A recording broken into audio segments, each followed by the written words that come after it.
হে everyone, good morning. সবাই কেমন আছো? আশা করছি সবাই খুব ভালো আছো। আর আমরাও মোটামুটি ভালোই আছি। যা গরম পড়ছে শিলিগুড়িতে, আর ভালো থাকা যাচ্ছে না। তো আজকে সানডে, তো আজকে আমার ছুটির দিন। তো এই যে দেখছো আমি কীভাবে ঘামছি, এত গরম পড়ছে না, আর থাকা যাচ্ছে না। তো যাই হোক, ছুটির দিন আজকে সকালবেলা মোটামুটি উঠে গেছে ঘুম থেকে 9টা সাড়ে 9টার মধ্যে। উঠে একটু বাইরে গিয়েছিলাম, ওয়েদারটা দেখলাম।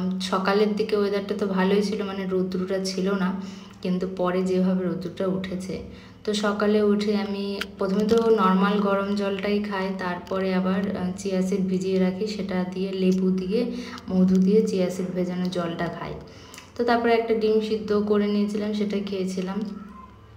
আর এখানে যে চিকেন স্যুপটা, এটা আমার জন্য না, এটা আমার হাজব্যান্ডের জন্য, ওকে দিয়েছিলাম সকালবেলা আমি। আর তারপরে তো মোটামুটি সব বাড়ির কাজ করতে শুরু করে দিয়েছি, সব করে টোরে নিয়ে এদিকে আমি রান্না বসিয়ে দিয়েছি, ভাত, এদিকে চিকেন করছিলাম। ছুটি আমার হাজব্যান্ডের না, ওকে তো কাজে যেতে হবে, তো ওর জন্য রান্নাও করে নিতে হবে তাড়াতাড়ি। তো এখানে রান্না টান্না করে ওকে খেতে দিয়ে দিয়েছিলাম, ও খেয়ে নিয়েছে, রেডি হয়ে গেছে, আমি লাঞ্চ প্যাক করে দিয়েছি। তো তারপরে ওই তো এখান থেকে জুতো নিচ্ছিলো আর কি, সেই জন্য এখানে এরকম করে বসেছে। তো দোতলায় যেহেতু থাকি, তো ফর্মাল শ্যুগুলোকে উপরে নিয়ে এসে রাখি, নিচে ইয়ে হয়ে যায়। তো তারপরে ও চলে গেছে। আমি এদিকে এটাতে মেথি আর হচ্ছে কালো জিরা দিয়ে জলটাকে ফুটিয়েছি, জলের মধ্যে দিয়ে জলটাকে ফুটিয়ে নিয়েছি। জলটা ঠান্ডা হয়ে গেছে, এটা আমি চুলে লাগাবো। হোম রেমেডি করার ট্রাই করি আর কি, চুলগুলো রাফ হয়ে গেছে একদম। তো সেই জন্য এটা কোথাও একটা দেখেছিলাম ভিডিওতে, তো সেটাই আমি ট্রাই করছি। এটার মধ্যে 1 চামচ সরষের তেল মেশাবো। তো আজকে আর অন্য তেল দিইনি, সরষের তেলটা মিশিয়ে এটাই আমি স্প্রে করে নেবো পুরো চুলে একদম।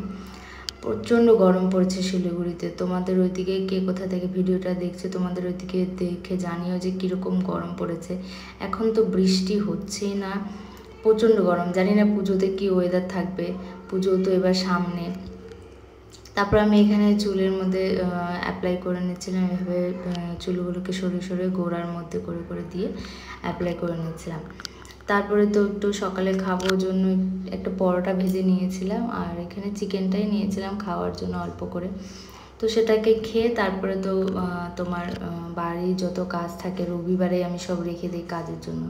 তো এখানে আমি আমার শাড়িগুলো বা শাড়ি জামাগুলোকে রোদে দিয়েছিলাম, তার কারণ ভাদ্র মাসে রোদে দেওয়া হয়নি।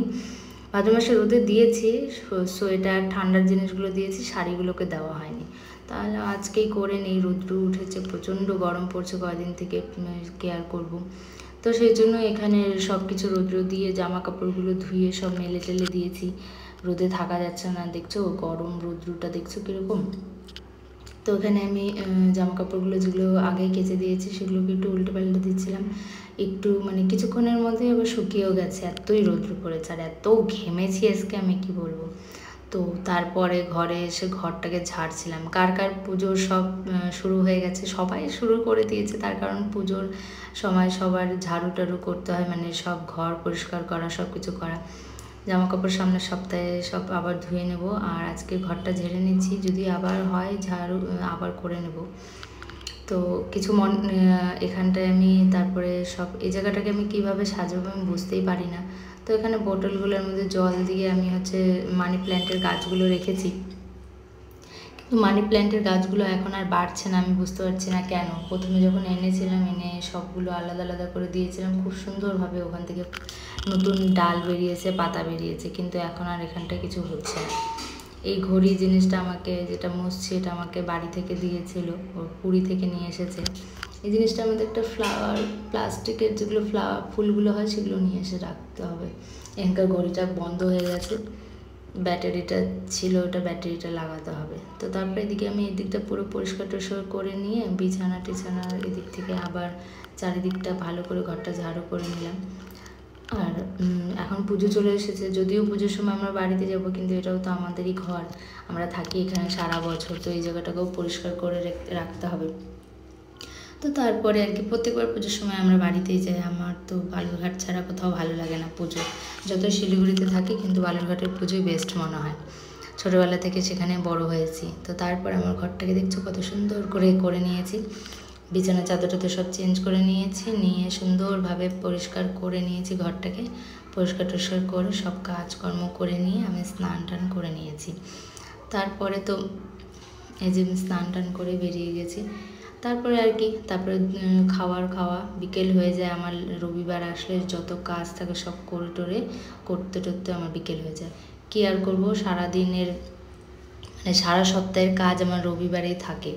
তার কারণ সারা সপ্তাহে করতে পারি না সেরকমভাবে, 9টার সময় চলে যায়, সকালেও সেরকমভাবে কিছু হয় না। আর যেহেতু বাড়িতে আমার হাজব্যান্ডও থাকে না, সেজন্য কোনো কিছু করে যেতে পারি না। তো তারপরে এখানে আমি একটু স্নান টান করে নেওয়ার পর সিঁদুর টিঁদুর পরে নিয়েছি। আমি মোবাইলের কভারটা নতুন নিয়েছি, কেমন লাগছে জানাবে আমাকে। আমি মিশো থেকে নিয়েছি, কভারটা খুব সুন্দর। তো যে জামা কাপড়গুলো দিয়েছিলাম রোদে সেগুলো এখানে গুছিয়ে নিয়েছি। আচ্ছা, তোমাদের কার কার পুজোর বাজার কীরকম হলো, আর বালুরঘাটে কীরকম পুজো হচ্ছে বা পুজোর প্যান্ডেল হয়েছে আমাকে একটু জানাবে। আমরা তো খুব এক্সাইটেড, প্রত্যেক বছরই যদিও যাই তাও মানে একটা আনন্দ যে বালুরঘাটে যাব। আমার তো বালুরঘাট মানেই আলাদা রকমের ফিলিংস হয়। এখানে আমার সব জামা কাপড়, এগুলো বাড়ির জন্য, সব 2 বাড়ির জন্য জামা কাপড় এখানে আমারও আছে, আমার হাজব্যান্ডেরও আছে, সব জামা কাপড়